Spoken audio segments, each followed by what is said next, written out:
this is for a gardener. So the front needs doing, but that should be self-explanatory.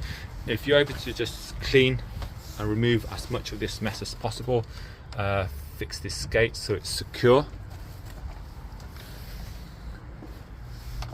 and then essentially just tidy all this up to make it all safe, and remove that, remove all those, make that area there presentable, and then remove everything else, fix all these fences and any fence that needs replacing, if you can then replace them, and then chop everything back so it's nice and presentable for the new tenant.